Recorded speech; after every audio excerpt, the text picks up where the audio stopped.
కాళేశ్వరంపై benefit పొందిన వ్యక్తి ఇంట్లో పడుకుంటే బీఆర్ఎస్ నేతలు మేడిగడ్డకు విహారయాత్రకు వెళ్లారని కాంగ్రెస్ ఎమ్మెల్యే ఎన్నంరెడ్డి శ్రీనివాసరెడ్డి ప్రభుత్వ విప్ ఆది శ్రీనివాస్ విమర్శించారు.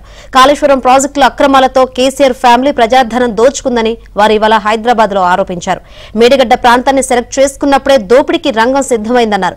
కేసీఆర్, కేటీఆర్, హరీష్ పాపం కాంగ్రెస్ కూడా అంటించే ప్రయత్నం చేస్తున్నారని ఎన్నంరెడ్డి శ్రీనివాసరెడ్డి, ఆది శ్రీనివాస్ మండిపడ్డారు.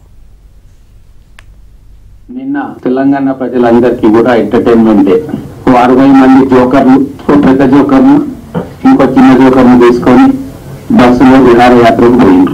మేము ఎందుకు వీళ్ళని జోకర్లు అంటున్నానంటే వాళ్ళందరికీ తెలుసు కాళేశ్వరంలో 1000 కోట్లు నిండింది ఎవరు?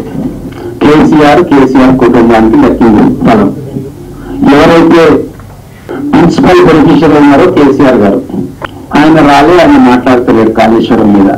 ఎందుకంటే ఎంత పొక్కినా ఏం పొక్కినా ఎక్కడ ఏం జరిగింది మొత్తం తెలుసు. ఆయన ఇంట్లో అనుకున్నాడు. ఆయన ఇంట్లో అనుకుంటే వీళ్ళు ఇద్దరు బాగా గవర్నమెంట్ ఇద్దరు వచ్చిపోయింది. వీళ్ళకు కూడా వాటాలు వచ్చింది కాళేశ్వరంలో. వాళ్ళని చూసి మిగతా పోయిండు. నేను ఒకటే సింపుల్గా ఒక క్వశ్చన్ అవుతాను కేటీఆర్ గారికి.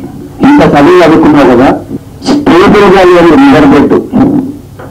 చుట్టుముట్టు బొగ్గు నిక్షేపాలు ఉంటాయని తెలిసి మేడిగడ్డ దగ్గర ప్రాజెక్ట్ లొకేషన్ సెలెక్ట్ చేసుకున్నప్పుడు ఈ కుంభకోణానికి న్యాయం జరగలేదా?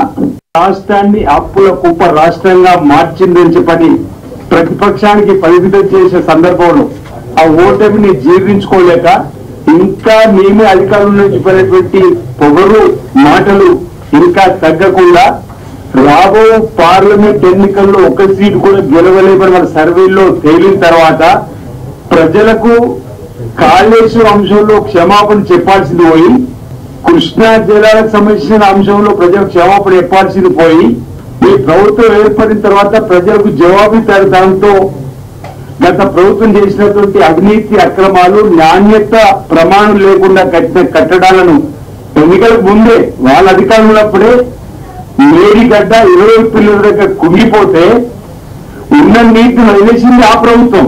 కనీసం ఆనాటి నుండి ఈనాటి వరకు 130 రోజులు దాటింది. కేసీఆర్ గారు ఇప్పటికీ ఒక్క మాట కూడా మాట్లాడలేదు.